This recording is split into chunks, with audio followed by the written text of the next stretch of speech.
এই মুহূর্তে সবচেয়ে বড় খবর, আবারও মুসলিম সম্প্রদায়ের উপরে একটা আক্রমণ করে, আর তাই নিয়ে একেবারে ইমাম সাহেবরা তারা কিন্তু একেবারে ক্ষিপ্ত হয়ে গেলেন। তাই নিয়ে কিন্তু একাধিক থানাতে এফআইআর করছে অর্জুন সিংয়ের নামে। দেখতে পাচ্ছেন পাশে আছে ইমাম সাহেবের পক্ষ থেকে এবং তার নেতৃত্বে একাধিক জায়গায় কিন্তু এফআইআর করা হচ্ছে এবং অর্জুন সিংকে কিন্তু একেবারে কড়া হুঁশিয়ারি দিচ্ছেন। কিন্তু থানা থেকে না এফআইআর করলে একেবারে কলকাতার রাজপথ কিন্তু স্তব্ধ করতে চলেছে মুসলিম সমাজ। এই নিয়ে কিন্তু কি বলছেন তারা আমাদেরকে আমরা মুখোমুখি আপনাদের শোনাবো। গত কয়েকদিন আগে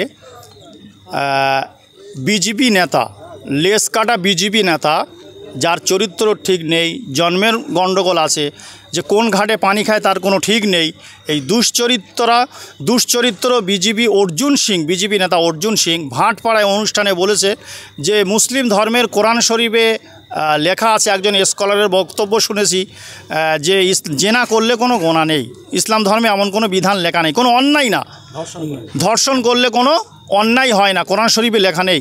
অতএব তার এই উক্তিটাকে আমরা চ্যালেঞ্জ জানিয়ে আজকের আমরা থানায় তার বিরুদ্ধে এফআইআর জমা দিয়েছি যে একজন হিন্দু ধর্মের অবলম্বন মানুষ হয়ে সে মুসলিম ধর্মের স্বাধীনতার উপরে, আইনি ব্যবস্থার উপরে কেমনভাবে সে বক্তব্য রাখতে পারে। তাকে বক্তব্য করার আগে তার মুসলিম ধর্ম সম্পর্কে অবগত হওয়ার দরকার ছিল, জানার দরকার ছিল যথাযথ।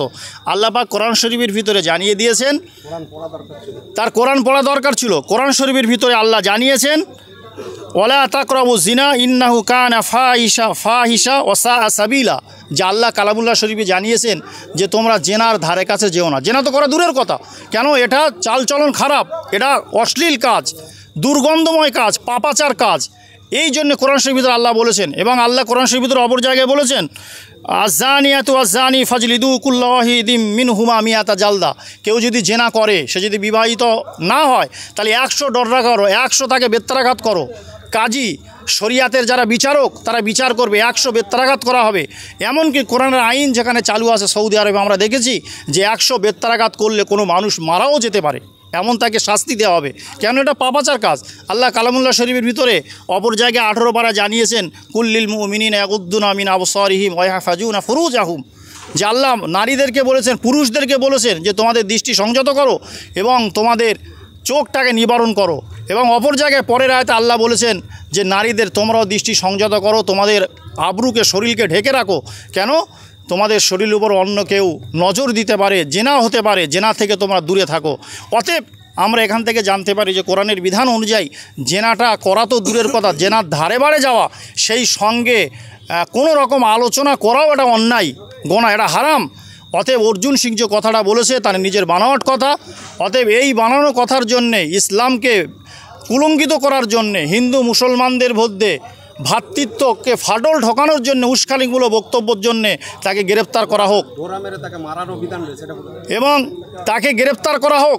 যদি গ্রেপ্তার না করা হয় তাহলে আমরা বড় আন্দোলন করতে, আমরা আরও বৃহত্তম আন্দোলন করতে আমরা রাজি আছি, এমনকি কলকাতাকে স্তব্ধ করে দেব।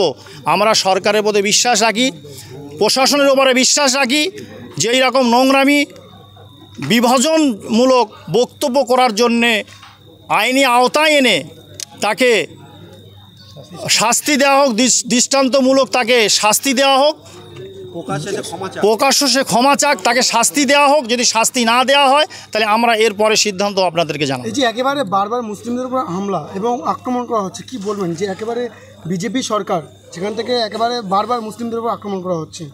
আমরা দেখছি শুধু অর্জুন সিং নয়, ওর আরও কিছু চেলা উটকি আছে, যারা ছোট ছোট নেতা, যেমন শুভেন্দু অধিকারী আছে বা আরও অন্য নেতারা আছে, যারা সর্বদাই, যাদের সকাল থেকে ঘুম থেকে ওঠা এবং চিন্তা ভাবনা যে মানুষের মধ্যখানে কীভাবে বিভাজন করো, বিশেষ করে ইসলাম ধর্মের উপরে বিভিন্ন রকম বক্তব্য যে ছোট করা যায়, মানুষের মধ্যে ডিভাইডেড করা যায়।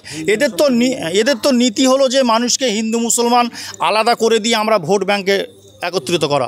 অতএব রাজ্য সরকারকে আমরা দৃষ্টিগোচর করতে চাই, প্রশাসনকে, কলকাতা পুলিশ তাদেরকে দৃষ্টিগোচর করতে চাই যে এই রকম যারা বিদ্বেষমূলক কথা বলে, মানুষের মধ্যখানে সুড়সুড়ি দেয়, তাদেরকে আইনে আওতায় আনা হোক। যদি না আইনে আওতায় আনা হয় তাহলে আমরা বুঝবো হয়তো এদের সঙ্গে তাদের কোনো সাজিশ আছে, হয়তো কোনো সাজিশ আছে। আপনাদের সংগঠন থেকে কটি থানায় এফআইআর? আমাদের সংগঠন থেকে আমরা কিছু থানায় এফআইআর করেছি এবং আরও বিভিন্ন থানায় এফআইআর করব। কম বেশি 1000 পশ্চিমবাংলার 1000 থানায় আমরা এফআইআর করব, সেইভাবে আমাদের প্রস্তুতি চলছে। আমরা আজকের চন্দনেশ্বর কলকাতা পুলিশ ভাঙড় ডিভিশন এখানে আমরা এফআইআর করেছি, কালকে আমরা ডিভিশনে করব, ভাঙড় ডিভিশনে, এবং একের পর এক থানায় করব। ইতিপূর্বে আপনারা দেখেছেন যে আমরা 15 তারিখে ভাঙড় থানায়ও জিডি করেছি, একের পর এক এফআইআর করব। আমার নাম মোহাম্মদ মিজানুর রহমান, আমি ভাঙড় 1 ব্লক ইমাম।